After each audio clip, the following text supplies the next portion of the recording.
Good evening everyone.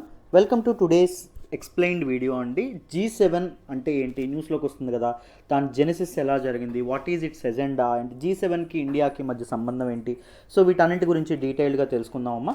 తెలుసుకునే ముందు ఒక చిన్న అనౌన్స్మెంట్. ఇక్కడ డేట్ రాస్తున్నాను, ఆ డేట్ గుర్తుపెట్టుకోండి. 20th June 2021. 20th June 2021 ఎందుకు పెట్టాను అంటే ఈ డేట్, దీని తర్వాత మన UPSC ఇన్ఫినిటీ ఫీజు అనేది 5,000 అనేది పెరుగుతుంది. అంటే ఈ లోపు 20th June 2021 లోపు జాయిన్ అయితే మీకు UPSC ఇన్ఫినిటీ ఫీజు 5,000 తగ్గడం అనేది జరుగుతుంది. UPSC ఇన్ఫినిటీ ఫీజు ఇన్స్టాల్మెంట్స్లో మీరు పే చేస్తే, మీరంటే నెలకు 5,000 చొప్పున కట్టుకుంటే 60,000 ఉండేదమ్మా ఫీజు. సో 5,000 తగ్గి 55,000కే మీకు రావడం అనేది జరుగుతుంది 20th June లోపు జాయిన్ అయితే. So up front single payment చేస్తాను సార్ నేనంటే 50,000 ఉండేది ముందు ఫీజు, 5,000 తగ్గి 45,000 రూపాయలకే మీకు UPSC ఇన్ఫినిటీ రావడం అనేది జరుగుతుంది. UPSC infinity prelims, mains plus interview approach అనేది ఉండడం అనేది జరుగుతుందండి. Beginner centric and student centric approach ఉంటుందండి. పునాదుల నుంచి లోతుల నుంచి మొదలుపెట్టి పూర్తి అడ్వాన్స్డ్ లెవెల్ వరకు మిమ్మల్ని తీసుకెళ్లే పూర్తి బాధ్యత మాది. దాంతోపాటు స్టూడెంట్ సెంట్రిక్ అప్రోచ్ ఉంటుంది. మీకు అర్థమయ్యేలాగా చెప్తారు. మీరు ఎన్నిసార్లు అడిగితే అన్నిసార్లు ఓపిక్గా సమాధానం చెప్తారు. మీకు అర్థమైన తర్వాతే నెక్స్ట్ కాన్సెప్ట్కి వెళ్ళడం అనేది జరుగుతుంది. సో ఇక్కడ స్టూడెంట్ సెంట్రిక్ మన ఇన్స్టిట్యూట్లో స్టూడెంట్స్ బాస్గా ఉండడం అనేది జరుగుతుంది. That is the culture that we have built at LTX classes. ఓకేనా, అందరూ ఫ్యాకల్టీ కూడా ఓపిక్గా చెప్తారు. సో గ్రూప్ 1 అండ్ దాంతోపాటు ఆప్షనల్ కోర్సెస్ మీద కూడా మీకు 5,000 తగ్గుతుందండి. ఆప్షనల్ చూడండి, ఆప్షనల్కి సబ్జెక్ట్స్ ఏమున్నాయో, public administration PSIR, anthropology, sociology. Public administration PSIR మన సురేష్ సార్ చెప్తారు, అండ్ ఆంథ్రపాలజీ అండ్ సోషియాలజీ నేను చెప్తానండి, సాయిరామ్ నా పేరు. ఓకేనా, నేను చెప్పడం అనేది జరుగుతుంది. అన్ని కోర్సెస్ కూడా మనకి లైఫ్ టైం వ్యాలిడిటీతో రావడం అనేది జరుగుతుంది. మన ఇన్స్టిట్యూట్లో ఆఫర్ చేసే చిన్న కోర్సు నుంచి పెద్ద కోర్సు వరకు ప్రతిదీ లైఫ్ టైం వ్యాలిడిటీతో రావడం అనేది జరుగుతుంది. సో చక్కగా మీరు ఆప్ట్ చేసుకోవచ్చు. నన్ను నమ్మి జాయిన్ అవ్వండి. మీ నమ్మకం అయితే ఉమ్ము కాదు. మీకు చాలా వాల్యుయేషన్ అనేది జరుగుతుంది. UPSC ప్రిపరేషన్ కాంప్రహెన్సివ్గా అవుతుంది. డౌట్ క్లియరెన్స్ సెషన్స్, దాంతోపాటు మీకు daily mains answer writing practice కూడా ఉంటుంది. ఎవ్రీడే మీకు క్వశ్చన్ ఇస్తారు, దానికి మీరు ఆన్సర్ రాస్తే రెస్పెక్టివ్ ఫ్యాకల్టీ మెంబర్స్ కరెక్ట్ చేసి మీకు ఒక ఇండివిజువల్ పర్సనల్ ఫీడ్బ్యాక్ అనేది ఇవ్వడం అనేది జరుగుతుంది. సో చాలా కేర్ తీసుకొని మిమ్మల్ని ట్రైన్ చేయడం అనేది జరుగుతుందమ్మా. సో ట్రస్ట్ మీ, జాయిన్ అయ్యే ప్రయత్నం చేయండి. మీకు చాలా వాల్యుయేషన్ అయితే ఉంటుంది. సో జాయిన్ అవ్వాలనుకుంటే ఇది ప్రత్యూష మేడం నెంబర్ 7893899553. ఈ నెంబర్కి ఫోన్ చేసి మీరు చక్కగా జాయిన్ అవ్వచ్చు. 20th June 2021 లోపు జాయిన్ అయితే 5,000 తగ్గుతుంది. ఈ అవకాశాన్ని ఉపయోగించుకోండి. బైలింగియల్లో మన అమ్మ భాషలో, తెలుగు భాషలో డీటెయిల్డ్గా నేర్చుకుంటాం. ఓకేనా, రైట్. మరి ఈరోజు ఎక్స్ప్లెయిన్డ్ ఆర్టికల్ G7 ఆర్టికల్ గురించి మాట్లాడదామా? జాగ్రత్తగా వినండమ్మా. So G7 is an acronym for group of 7 nations అని అర్థం. So it is an informal group అండి, it is not a formal group. ఎందుకు ఇన్ఫార్మల్ గ్రూప్ అంటామంటే దీనికి ఒక లీగల్ ఎగ్జిస్టెన్స్ అనేది లేదు. అంటే ఒక చార్టర్ కానీ, లేకపోతే ఒక రకమైనటువంటి ఏమంటాము ఒక సెక్రటేరియట్ కానీ, లేకపోతే ఇవేమీ లేవు. It is just an informal group of 7 countries. 7 countries కలిపి ఏర్పడినటువంటి ఒక ఇన్ఫార్మల్ గ్రూప్. ఏంటి అది 7 countries? United States of America, Canada, France, Germany, Italy, Japan and the United Kingdom. So world's most developed economies అయినటువంటి కంట్రీస్ ఏవైతే ఉన్నాయో ఇవన్నీ ఒక ఇన్ఫార్మల్ గ్రూపింగ్గా ఏర్పడడం అనేది జరిగింది. వాటిని G7 నేషన్స్ అంటాం. The heads of which hold an annual summit with European Union and other invitees. So ఈ హెడ్స్ ఎవరైతే ఉంటారో, ఈ 7 నేషన్స్ యొక్క హెడ్స్ ఎవరైతే ఉంటారో, ప్రెసిడెంట్స్ కానీ, కొన్ని దేశాల ప్రైమ్ మినిస్టర్స్ కానీ ఎవరైతే ఉంటారో వాళ్ళకి యాన్యువల్ సమ్మిట్, ప్రతి సంవత్సరం ఒక సమ్మిట్ అనే దాన్ని ఏర్పరచుకోవడం అనేది జరుగుతుంది. ఆ సమ్మిట్కి కొంత ఇన్వైటీస్ని కూడా ఇన్వైట్ చేస్తారు. European Union and other many invitees ఏవైతే ఉన్నాయో, ఇప్పుడు మన 2021 సమ్మిట్ మన తాలూకా UK ఏదైతే కండక్ట్ చేస్తుందో దానికి ఇండియా కూడా ఇన్వైటీగా వెళ్ళడం అనేది జరిగింది. ఆస్ట్రేలియా వెళ్ళింది, ఇండియా కూడా వెళ్ళడం అనేది జరిగింది. అర్థమైందా? సో ఇలా కొంతమంది ఇన్వైట్ చేస్తూ ఉంటారనమాట సమిట్స్కి. Together the member countries represent 40% of the global GDP. So global GDPలో మొత్తం 40% ఇవి రిప్రజెంట్ చేయడం అనేది జరుగుతుంది. 40% GDP belong to these 7 nations and 10% of the world's population. ప్రపంచ జనాభాలో కేవలం 10% మాత్రమే, 40% GDP అండ్ 10% మాత్రమే పాపులేషన్ అనేవాళ్ళు ఉన్నారు. అంటే చూడండి ఎంత rich nations. It is the most developed countries అండి. అర్థమైందా? ఈ 7 నేషన్స్ ఏవైతే ఉన్నాయో ఈ 7 nations the very rich economies అనమాట. Unlike other bodies such as NATO, North Atlantic Treaty Organization అంటాం, the G7 has no legal existence. So NATO కానీ, లేకపోతే ఇప్పుడు మనం ఏషియన్ ఉంది, association of south eastern nations, లేకపోతే సార్క్ ఉంది, ఇలా మనకి డిఫరెంట్ గ్రూపింగ్స్ అనేవి మనకు కనిపిస్తూ ఉంటాయి. ఈ గ్రూపింగ్స్లా కాకుండా G7కి ఒక లీగల్ ఎగ్జిస్టెన్స్ లేదు. అంటే ఒక చార్టర్, ఒక రూల్స్ కానీ ఒక చార్టర్ ఇలా ఉండాలి, ఇలా ఇదవ్వాలని చెప్పి ఎటువంటి ఒక చార్టర్ అంటే ఒక చట్టాలు కానీ ఏవీ లేవు. లీగల్ ఎగ్జిస్టెన్స్ అనేది లేదు. దాంతోపాటు పర్మనెంట్ సెక్రటేరియట్ ఎక్కడా లేదు. దాంతోపాటు అఫీషియల్ మెంబర్స్ వీళ్ళే అఫీషియల్ మెంబర్స్గా ఉండాలి ఇలా ఏమీ లేదమ్మా. అర్థమైందా? అఫీషియల్ మెంబర్స్ వీళ్ళే అని ఎక్కడా రాసి పెట్టలేదు. అర్థమైందా? సో అది మనకి ఇప్పుడు మామూలుగా బ్రిక్స్ కూడా అలాంటిదే. బ్రిక్స్కి కూడా ఒక లీగల్ ఎగ్జిస్టెన్స్ అనేది ఉండదు. బ్రిక్స్ అంటే ఏంటి? This is an acronym for 5 nations, emerging nations: Brazil, Russia, India, China and south Africa కదా. దాంతోపాటు మీరు వేరేగా చూసుకుంటే G4 nations, United nations security కౌన్సిల్లో రిఫార్మ్స్ కోసం చూస్తున్నటువంటి G4 నేషన్స్. G4 నేషన్స్ ఏంటి మనకి? బ్రెజిల్ ఏదైతే ఉంటుందో బ్రెజిల్, ఇండియా ఏదైతే ఉంటుందో ఇండియా, జపాన్ ఏదైతే ఉంటుందో జపాన్, జర్మనీ ఏదైతే ఉంటుందో జర్మనీ. ఇవి G4 నేషన్స్. లేకపోతే క్వాడ్ గ్రూపింగ్. క్వాడ్ గ్రూపింగ్ ఏంటి? ఫ్రీ ఓపెన్ ఇండో పసిఫిక్ కోసం ఏర్పడినటువంటి quad grouping, quadrilateral security dialogue అంటాం. సో ఇవేముంటాయి? United States of America, Japan, Australia and India ఉండడం అనేది జరుగుతుంది. వీటికి కూడా ఇప్పుడు మన తాలూకు G7 ఎలాగో వీటికి కూడా ఎటువంటి పర్మనెంట్ సెక్రటేరియట్ కానీ లేకపోతే ఎటువంటి లీగల్ ఎగ్జిస్టెన్స్ కానీ ఉండదన్నమాట. అర్థమైందా? అండ్ G7 కూడా it is an informal grouping, it is not at all A formal grouping. జాగ్రత్తగా గుర్తుపెట్టుకోవాలి. వాట్ ఆర్ దో 7 నేషన్స్ చెప్పండి? United States of America and దాని నెత్తి మీద ఉన్నటువంటి కెనడా. నెక్స్ట్ మళ్ళీ యూరప్కి వచ్చేద్దాం. యూరప్లో ఫ్రాన్స్ పక్కనే ఉండేటటువంటి జర్మనీ, యునైటెడ్ కింగ్డమ్, ఇటలీ, ఇవి. దాంతోపాటు ఏషియన్ నేషన్ అయినటువంటి జపాన్. అర్థమైందా? ఇవన్నీ కలిపి మనకి G7 నేషన్గా ద ఓన్లీ ఏషియన్ కంట్రీ ఏంటి? జపాన్ ఏదైతే ఉంటుందో జపాన్. ఓకేనా? రైట్. నెక్స్ట్ చూడండి. Let us look at the genesis. G7 అనేది ఎలా ఆవిర్భవించిందో తెలుసుకుందాం. చూడండి. The G7 draws its roots from a meeting between the current G7 members. So current G7 members ఎవరు? యునైటెడ్ స్టేట్స్ ఆఫ్ అమెరికా, దాని నెత్తి మీద ఉన్నటువంటి కెనడా. అండ్ యూరప్కి వచ్చేయండి. యూరప్కి ఎవరెవరు? ఫ్రాన్స్ పక్కనే ఉన్నటువంటి జర్మనీతో పాటు ఎవరు? United Kingdom. దాంతోపాటు మన తాలూకా ఇటలీ ఏదైతే ఉంటుందో Italy. And the only Asian nation ఎవరు? జపాన్. ఇవన్నీ కలుపుతా G7. దీనిలో ఈ కరెంట్ G7 మెంబర్స్లో మీటింగ్ ఎక్స్క్లూడింగ్ కెనడా కాకుండా మిగిలిన G7 నేషన్స్ ఏవైతే ఉన్నాయో ఇవన్నీ 1975లో ఒక మీటింగ్ అనేది పెట్టుకున్నాయి. ఆ మీటింగ్ నుంచి వచ్చినటువంటి ఇదేంటి అంటే అవుట్పుట్ ఏంటంటే ద జెనసిస్ ఆఫ్ G7. ఆ మీటింగ్ తర్వాత G7 అనేది పుట్టడం అనేది జరిగింది. At the time, the global economy was in a state of recession due to the OPEC oil embargo. So, Organization of Petroleum Export Countries ఏవైతే ఉంటాయో, this is N organisation ఎక్కువగా petroleum produce చేస్తున్నటువంటి countries, petroleum oil reserves ఉన్నటువంటి countries. So ఇవి oil embargo అనేది విధించడం అనేది జరిగింది. అంటే ఆయిల్ బ్యాన్ అనేది విధించడం అనేది జరిగింది. దీనివల్ల సప్లై అనేది ఆపేస్తే మనకి డిమాండ్ అనేది పెరుగుతుంది. డిమాండ్ అనేది పెరిగితే ఆయిల్ ప్రైసెస్ అనేవి పెరుగుతాయి. ఆయిల్ ప్రైసెస్ పెరిగిన తర్వాత మేము రిలీజ్ చేస్తాం ఆయిల్ని అనేటటువంటి విధంగా ఇవి చేసాయి. దానివల్ల స్టేట్ ఆఫ్ రెసిషన్ అనేది రావడం అనేది జరిగింది. సో వరల్డ్ ఎకానమీ మొత్తం కుదేలైపోయింది, కుప్పకూలిపోయింది. ఎందుకు? Oil is very important. ప్రపంచ వరల్డ్ ఎకానమీని ఆయిల్ శాసించడం అనేది జరుగుతుంది.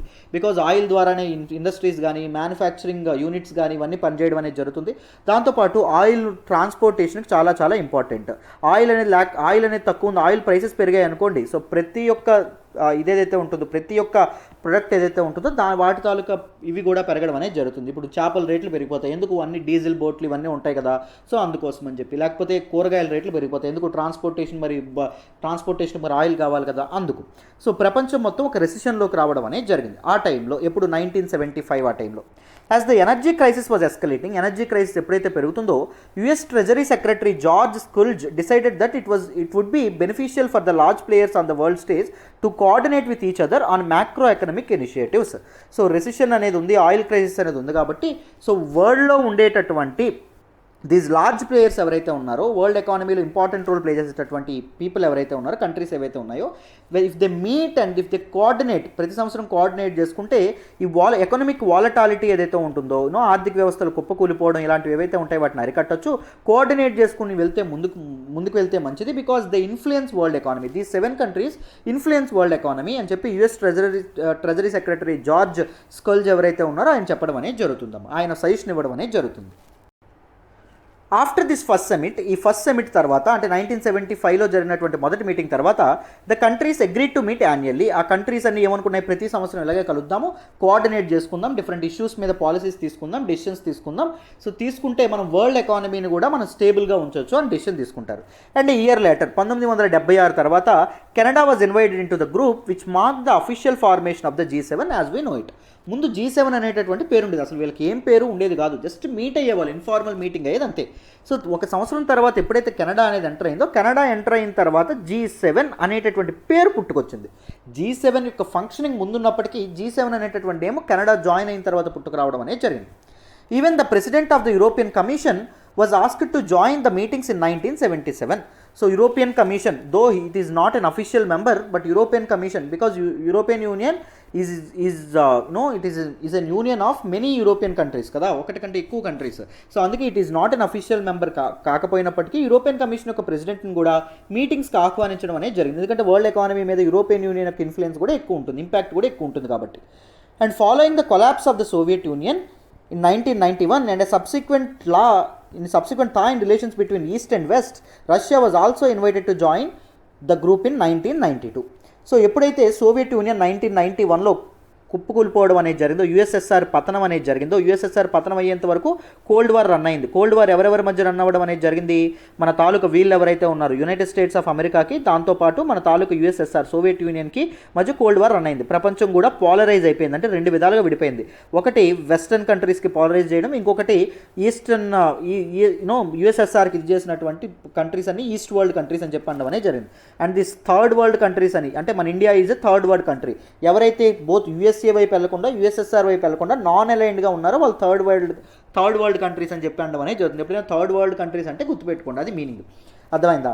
సో ఎప్పుడైతే యుఎస్ఎస్ఆర్ యొక్క పతనం అనేది, కొలాప్స్ అనేది అయిపోయిందో, యుఎస్ఎస్ఆర్ డిజింటిగ్రేటెడ్ ఇంటూ 15 సావరెన్ నేషన్స్గా ఎప్పుడైతే 15 సావరెన్ కంట్రీస్గా ఎప్పుడైతే విడిపోయిందో, మన తాలూకా రష్యా మీద కాస్త హోప్ అనేది పెరగడం అనేది జరిగింది. ఈవెన్ రష్యాతో మన వెస్ట్రన్ కంట్రీస్ ఏవైతే ఉన్నాయో అవి కాస్త దగ్గర అవ్వడం అనేది జరిగింది.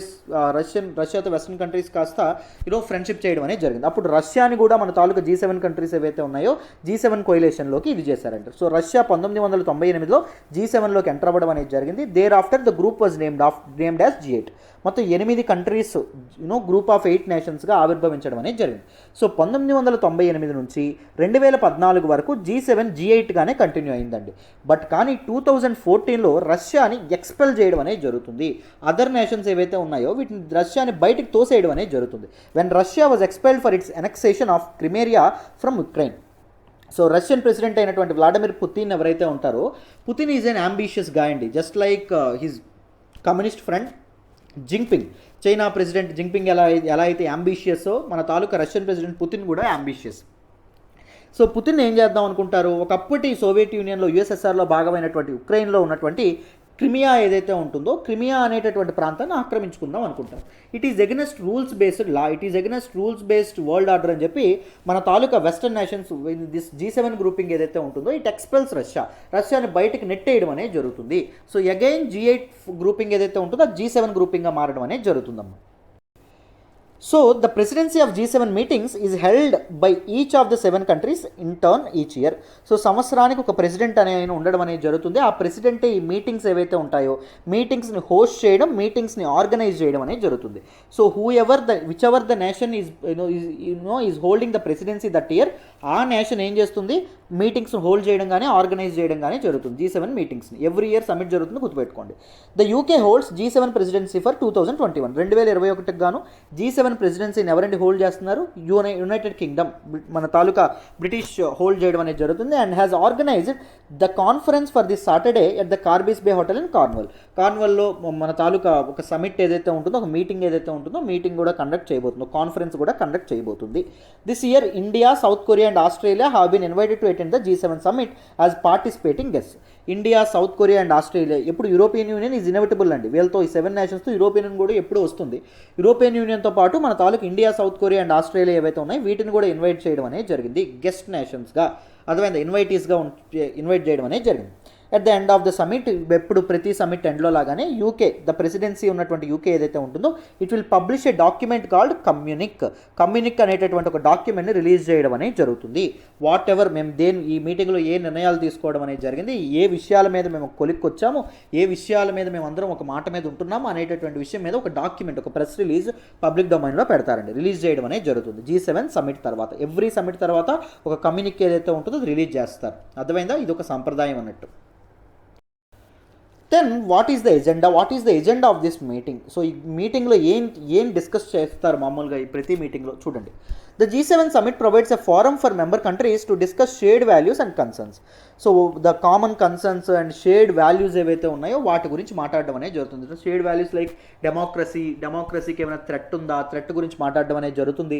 దాంతోపాటు అదర్ వాల్యూస్ ఏవైతే ఉంటాయి, లేకపోతే సెక్యులరిజం కానీ, లేకపోతే హ్యూమన్ రైట్స్ కానీ, ఇవన్నీ shared values between different G7 nations అండి. వాటి గురించి మాట్లాడతారు. ఏవైనా కంట్రీస్లో వాటి మీద ఏమైనా కన్సర్న్ ఉందా దాని గురించి మాట్లాడతారు. అండ్ అదర్ కన్సర్న్స్ ఏవైతే ఉన్నాయో వాటి గురించి కూడా మాట్లాడడం అనేది జరుగుతుంది.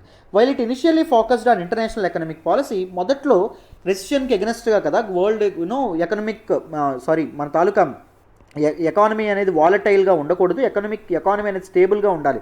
స్టేబుల్ ఎకానమీ కోసం ఏర్పడినటువంటి G7 same only economic policies మీద డిస్కస్ చేసేది ఇన్ ద 1980s, 1980 వరకు. కానీ తర్వాత G7 extended it's mandate to include issues related to the foreign policy and security as well. Foreign policy గురించి, డిఫరెంట్ కంట్రీస్ యొక్క security గురించి కూడా మాట్లాడడం అనేది స్టార్ట్ చేసింది. వాటి మీద కూడా డిస్కషన్స్ అనేవి స్టార్ట్ చేయడం అనేది మొదలుపెట్టింది.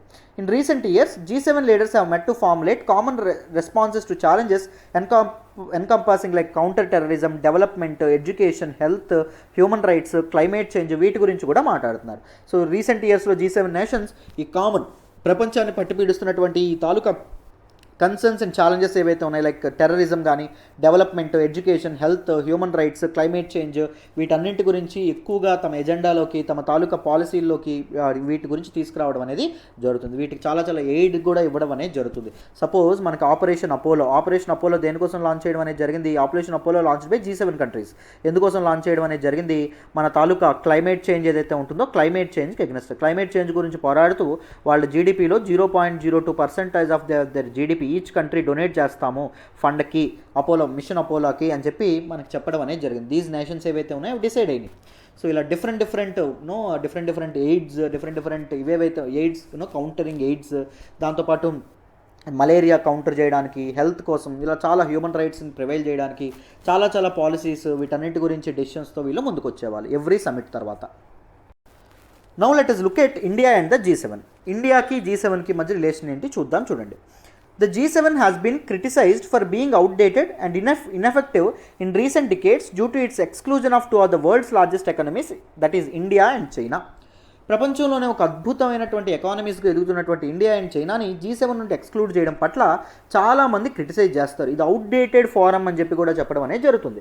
దిస్ ఇన్ అవుట్డేటెడ్ ఫారం, ఇది ఎప్పుడో ఎకానమీస్గా సూపర్ ఎకానమీస్గా ఉన్న వాళ్ళే ఉన్నారు, బట్ ప్రజెంట్ ఎకానమీస్గా లార్జెస్ట్ ఎకానమీస్గా ఎదిగిన వాళ్ళని కూడా తీసుకోవాలి, అందుకే it is ineffective, G7 is ineffective అని చెప్పడం అనేది జరిగింది.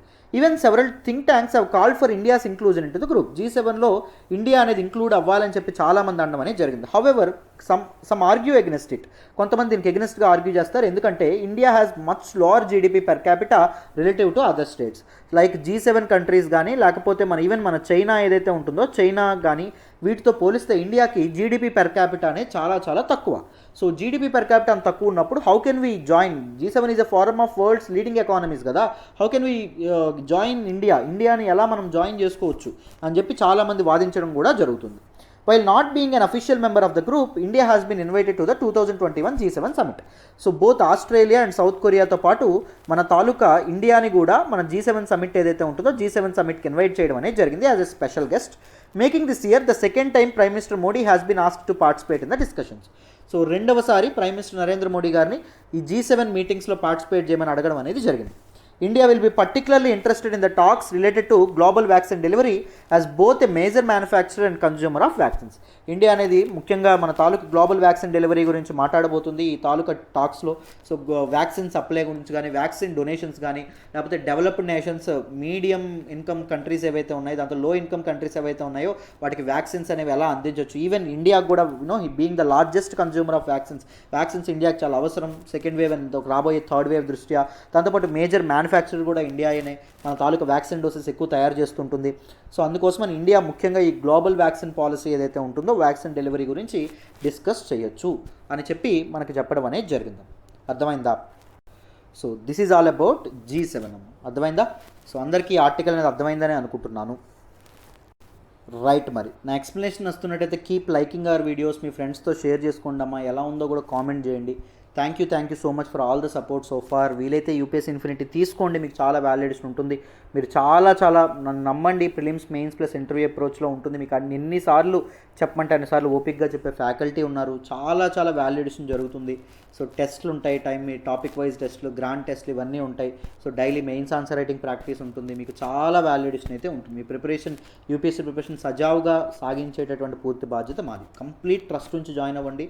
మీరు చాలా నేర్చుకుంటారు, చాలా ఎదుగుతారు కూడా.